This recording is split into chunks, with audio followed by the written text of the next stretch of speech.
Welcome to our channel shortcut pharmacy. तो आज के हम वीडियो में पोसोलॉजी के बारे में पढ़ेंगे। पोसोलॉजी क्या होता है, कौन से फैक्टर्स हैं जो कि पोसोलॉजी को अफेक्ट करते हैं, और डोज कैलकुलेशन पढ़ेंगे। चाइल्ड में हम कैसे डोज कैलकुलेट करते हैं इन कंपैरिजन टू एडल्ट। ठीक है, तो हम वीडियो को स्टार्ट करते हैं। सबसे पहले पोसोलॉजी। पोसोलॉजी देखिए, अब पोसोलॉजी दो वर्ड से मिलकर जुड़ा बना हुआ है, पोसो एंड लॉजी। ठीक है, लॉजी मीन्स होता है साइंस, पोसो मीन्स होता है अमाउंट ऑफ ड्रग। ठीक है, तो it is a branch of science that deals with the amount of dose और dose that is needed for a treatment of a patient. एक मरीज को ठीक करने के लिए जितनी डोज चाहिए, जिस अमाउंट में चाहिए, उसकी स्टडी करने वाली उसको हम ब्रांच को हम पोसोलॉजी बोलते हैं। तो हमारे देखिए, ट्रीटमेंट के लिए पेशेंट को ऑप्टिमम चाहिए डोज, कि जिससे कि उसका थेरापेटिक रिस्पॉन्स सही सही आए। मतलब अगर मान लीजिए कि हमारा अमाउंट जो है ड्रग का, अगर हम कम ले रहे हैं, डिजायर्ड अमाउंट, डिजायर्ड जो भी अमाउंट है उससे कम ड्रग ले रहे हैं, तो भी फार्माकोलॉजिकल रिस्पॉन्स नहीं आएगा। और अगर अमाउंट हम ज्यादा ले रहे हैं, ठीक है, अगर हाई अमाउंट में ड्रग ले रहे हैं, जितना जरूरत है उससे ज्यादा ले रहे हैं, तो ऐसे केस में साइड इफेक्ट आ सकता है या टॉक्सिसिटी आ सकता है। ठीक है, तो इसलिए हमारा सही अमाउंट में ड्रग लेना भी बहुत जरूरी है। अब कौन कौन से फैक्टर्स हैं जो कि पोसोलॉजी को, डोज के अमाउंट को अफेक्ट करते हैं। तो सबसे पहला इसमें हो गया एज और वेट। ठीक है, अगर जैसे मान लीजिए चाइल्ड है, बच्चा है, या ओल्ड एज पीपल है, तो ऐसे में हम डोज कम लेते हैं और एडल्ट के तुलना में। इसी हिसाब से जेंडर जेंडर की बात करें तो हम जेंडर में फीमेल्स में हम कम लेते हैं डोज। उसके बाद रूट ऑफ एडमिनिस्ट्रेशन के बेसिस पे, अगर मान लीजिए हम पेरेंटल रूट से दे रहे हैं, ठीक है, आईवी रूट से, तो इसमें कम होता है एज कंपेयर टू ओरल। ठीक है, ओरल की तुलना में आईवी रूट से अगर हम कोई ड्रग को दे रहे हैं तो हम कम लेते हैं। फिर सीवियरिटी ऑफ डिजीज, अगर मान लीजिए कि कोई पेशेंट है जिसकी बहुत ज्यादा क्रिटिकल कंडीशन है, सीवियर है, तो ऐसे केस में हम पेरेंटल रूट से ड्रग देते हैं। ओरल नहीं ले पा रहा है तो हम पेरेंटल से देते हैं। फिर हेल्थ एंड न्यूट्रिशन भी हो गया। उसके बाद मान लीजिए अगर हेल्थ एंड न्यूट्रिशन में, मतलब मान लीजिए कि पेशेंट एनीमिक है, या तो उसको एनीमिया हो गया या कोई माल न्यूट्रिशन हो गया है, तो ऐसे केस में भी जो होगा डोज होगा वो कम होगा। फिर टॉलरेंस, मान लीजिए कोई पेशेंट किसी ड्रग को टॉलरेट ही नहीं कर पा रहा है, उसकी बॉडी में इनटॉलरेंट है, तो ऐसे केस में भी हम डोज देने में दिक्कत होगी।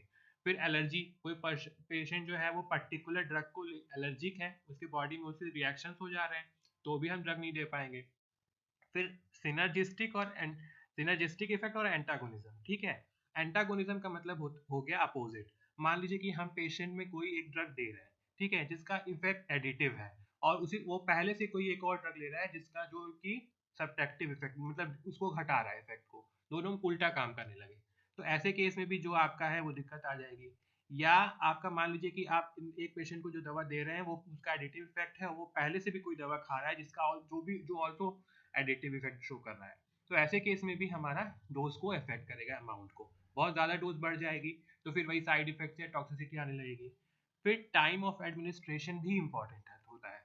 जैसे डे टाइम में ज़्यादातर हम प्रेफर करते हैं डोज को देना। ठीक है, तो आगे की स्लाइड में हम डोज कैलकुलेशन के बारे में पढ़ेंगे। तो देखिए, जीपैट के हिसाब से ये बहुत ज़्यादा इंपॉर्टेंट हो जाता है, क्योंकि जीपैट में आपके ये क्वेश्चन डोज कैलकुलेशन के फॉर्मूला से आपको मिलेंगे ही। आप प्रीवियस ईयर के क्वेश्चन उठाइए तो आपको Young formula, Fried's formula, Dilling's Clark, मतलब ये सारे फार्मूला जो मैंने मेंशन किए ये सारे पूछा गया है। तो यंग्स फार्मूला देख लीजिए। सबसे इसमें कैसे करेंगे, चाइल्ड डोज अगर आपको कैलकुलेट करनी है, तो मान लीजिए चाइल्ड की एज ईयर्स में दी होगी, उसमें हम upon 12 plus age in years रखेंगे। जो भी मान लीजिए 5 साल है तो हम 5 ऊपर रखेंगे, फिर 12 प्लस 5। उसके बाद जो एडल्ट डोज आपकी दी हुई है, मान लीजिए 100 मिलीग्राम दी हुई है, तो ये फॉर्मूला में रख के हम उसको आंसर निकाल लेंगे। उसी तरह मान लीजिए कि फ्राइड फॉर्मूला दिया हुआ है, तो चाइल्ड का, तो फ्राइड फॉर्मूला में क्या होता है, एज मंथ में हम पुट करते हैं। मान लीजिए 15 महीना, 25 महीना, 36 महीना, जो भी होता है उसको हम लिख के अपॉन 150 इंटू एडल्ट डोज करेंगे, तो इस तरह से आ जाएगी।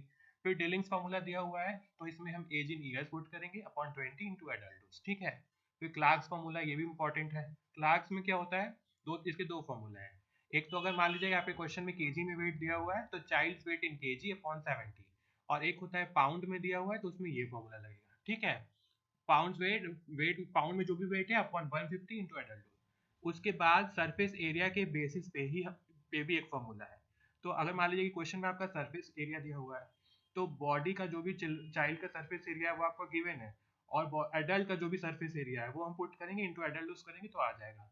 जनरल केस में एडल्ट का जो भी सरफेस एरिया है वो 1.73 मीटर स्क्वायर, ठीक है, ये मीटर स्क्वायर लिखा हुआ है, मीटर एम इंटू एम लिखा हुआ है, ठीक है। तो फिर अब इस स्लाइड में हम कैसे कैलकुलेट करेंगे कि मान लीजिए कि हमें एडल्ट डोज पता है और हमें बच्चे को, हमें किसी डिफरेंट एज ग्रुप के पर्सन को देनी है दवा, तो एक हमें एक मालूम होना चाहिए कि हमें कितनी देनी है। मान लीजिए कि 1 साल से कम का बच्चा है तो हम एडल्ट डोज का 1/12 देंगे। अगर 1 से 2 साल है तो 1/8 देंगे, 2 से 3 साल है तो 1/6, 3 to 4 years है तो 1/4 देंगे, 4 to 7 years है तो हम 1/3 देंगे एडल्ट डोज का, 7 to 14 है तो 1/2 देंगे, 14 to 20 है तो 2/3। तो अगर मान लीजिए कि 21 साल से 60 साल के बीच का एज ग्रुप है, ठीक है, तो इसमें हम फुल एडल्ट डोज देते हैं। और अगर मान लीजिए कि 60 से 70 साल के हैं, सीनियर सिटीजन में आ गए, तो हम 4/5 देंगे। और 7 मतलब 100 ग्राम, अगर 100 ग्राम, अगर आप 100 ग्राम तो बहुत ज़्यादा हो गया, 100 मिलीग्राम अगर आप ड्रग दे रहे हैं तो इनको हम 80 देंगे।